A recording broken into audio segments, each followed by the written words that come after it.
Live from the Kennedy Greenhouse Studio, this is SGTV News 4. Good evening, I'm Spencer Buckler. Coming up tonight, dozens of protesters called on the state to fully reopen. What else the group wants? As Hurricane Sally hits the Gulf Coast, Chief Meteorologist Bryce Glenn will tell you how much rain you should expect here in the Carolinas. And Columbia's mask mandate got extended. How much longer you need to keep that mask on? But first, COVID-19 cases at the University of South Carolina have fallen to less than 200 after almost having 1,500 just 2 weeks ago. The student positivity rate is also dropping, now at about 9%. This is down from close to 20% last week. The school also has more than 80% of its quarantine space open. Columbia's emergency mask ordinance was extended into the middle of November yesterday. The previous ordinance was set to expire October 4th before City Council, and Mayor Steve Benjamin voted unanimously to extend the ordinance on Tuesday. This extension will last 61 days and is set to expire on November 15th. This means that the mask ordinance will be active during the Halloween holiday and Election Day. Protesters gathered at the State House yesterday to voice their opposition to the state's response to COVID-19. Dozens of people called on Governor Henry McMaster to end his state of emergency and fully reopen the economy. Members of the group said they felt the government is overreacting to the threat of COVID-19 and should remove any mask mandates. They also believe the state's data cannot be trusted. The group then moved into the State House without wearing their masks, a violation of current state law. Among the protesters were about 10 state lawmakers. After the break, another shooting near a student living complex, and what you should expect as Hurricane Sally heads to the Midlands. All flags, including the one at the South Carolina State House, will be flown at half-staff until... The alumni help inform South Carolina legislators about the many ways that USC benefits Baseball has started off their 2020 campaign 4-0 after sweeping Holy Cross, South Carolina at the Carolina State Fair. It is the national and international... 13 cases of infected people in the U.S., but experts here at USC say there is no reason. Tonight is doing their comedy sketches. That's another branch of SGTV. It's a big deal. It's going to be 60 again, but those showers are showing up. Tuesday will be 68th Super Bowl. In 50 years, they took down the San Francisco 49ers 31. First Filipinos in California in October of 1587. Welcome back to Weekly News.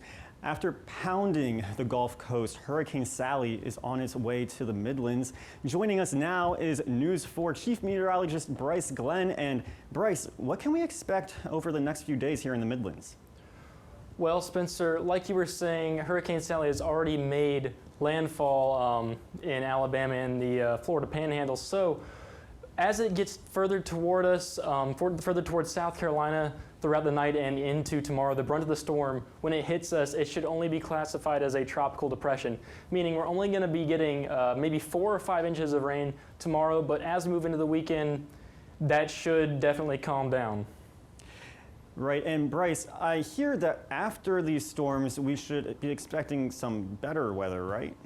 Yeah, absolutely. As of right now, there is a cold front moving through the Midwest. It should be pushing that storm further north or to the northeast, and we'll definitely feel the effects of that into the weekend with highs of 72 on both Saturday and Sunday with clear skies on both days.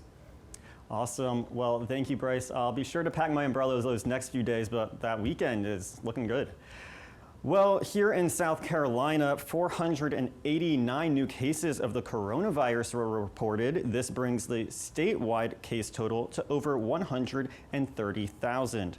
There were also 28 confirmed deaths related to COVID-19 announced today, and DHEC reported a positivity rate of 13.5% with about 3,700 tests completed. And USC researchers are now saying that THC, the chemical in marijuana that gets you high, may prevent colon cancer.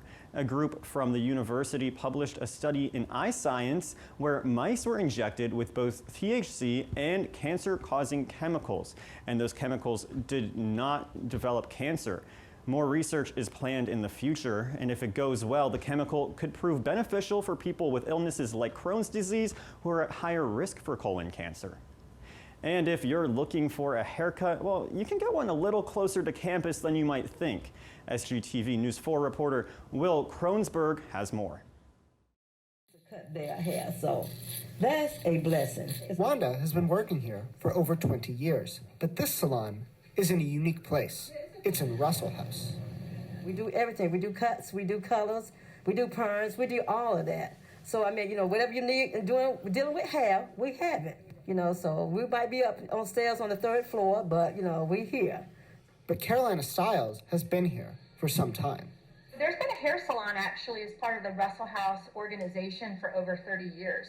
And it's part of our philosophy in providing services to students. Students come and sit in this chair and receive not just a haircut, but a conversation. Many students may need. You know, being a stylist, you do more than being a stylist, you know. You basically, you know, like I say, you've been a mom away from home and, you know, a counselor, unexpected, but, you know. Wanda may have a cosmetology degree instead of a counseling degree, but that doesn't stop students from confiding in her. It's shocking. But, you know, it's between me and them, you know. Right. For many students, the relaxed environment that Wanda creates is just what they need. Because in a hair salon, it is quite comfortable. So I think it's good to be able to, like, talk to somebody, even if you don't know them. Because sometimes, like, getting things off your chest like that it's really nice. Even I got a few words with Wanda. You know, certain places, throughout the building, they just don't want you to do that, so it's hard. It's been a blessing. You know, I thank God for the person I am, because a lot of people, like away from home, you don't know what they go through until after the fact. So by being here, it's been a blessing. It's not only just doing hair. You know, like I said, you know, I'm a counselor, I'm a ministry, you know, it's awesome. I love being around students. For SGTV News 4, I'm Will Kronsberg. Thanks, Will. That new haircut looks great. Maybe I'll have to go check it out.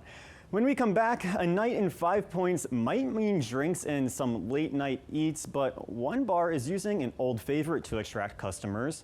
And the process to get football tickets is a little different this year. How you can get your seat in Willie B.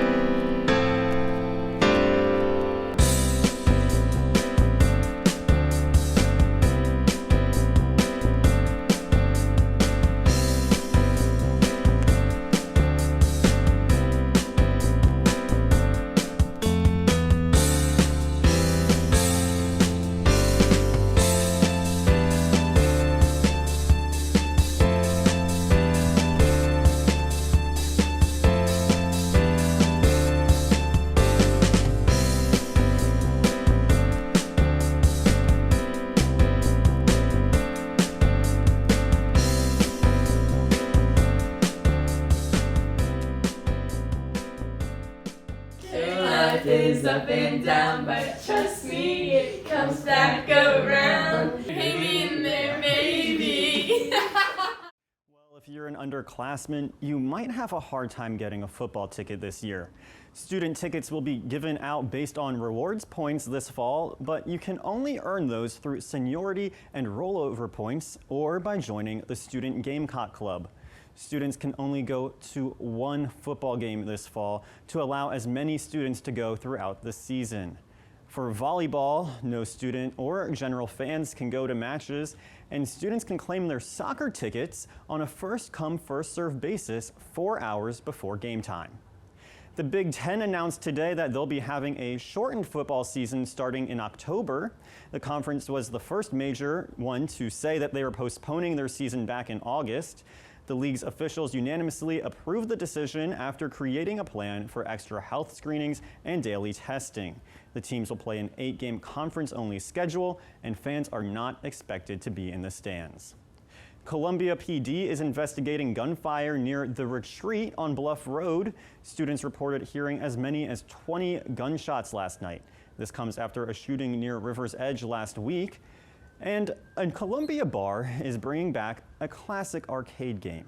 SGTV reporter Lydia Blackstone has more. shot.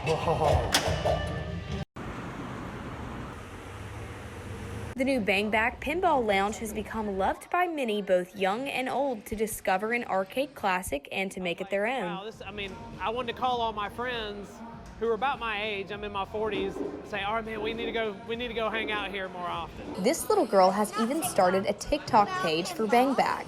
Like this one. And it's all run by this guy. Welcome to the Bang Back Pinball Lounge. That's Frederick Richardson, the owner of Bang Back and recipient of numerous champion pinball trophies. Yes, pinball is back. In '93, I won a world championship with a doubles title, and '94, I won another world championship. So I've held a PAPA and IFPA world championships. Like I said, I've been competing for 28 years, but more importantly, I try and be a really good ambassador for pinball. Even though Fred has a lengthy pinball background, he kept pursuing other careers as well, leading him to the restaurant industry. Obviously, you have a background in food. You were telling me that you were a chef. So tell me how you mixed that with your love of pinball to create this venue. So most of arcades around the country don't even have food programs. The few places that did have food, they had food trucks. So I kind of wanted to do a little tongue-in-cheek. We have a food truck too, but it's inside the restaurant. This is the Funky Fresh Food Truck, featuring your favorite flavors from all over the world, including Hispanic, Asian, Mediterranean, as well as your local favorites, barbecue sliders and wings. Because pinball's cool, but you're not going to make it just on pinball. You have to be a great restaurant and a great lounge. His own arcade displaying his love for the game, even in the name. It's what we call a death save, and there's a number of different death saves, but one of them is called Bang Back, where you lift up a flipper and you actually pop the ball back into play. It's illegal, but I used to do it quite a bit back in the day. Fred's enthusiasm and love for pinball has become infectious to both his staff and to his customers. Fred has so much energy, and it just like rubs off on me. This game is just a piece of art. It really is. And that's the thing, like, we really celebrate the art and entertainment of pinball. I think people should come out and check it out. I think they should come check out Bang Back. For SGTV News 4, I'm Lydia Blackstone. Thanks, Lydia. That looks like a lot of fun. Well, that's going to do it for weekly news from all of us at SGTV News 4. Stay safe out there and have a great night.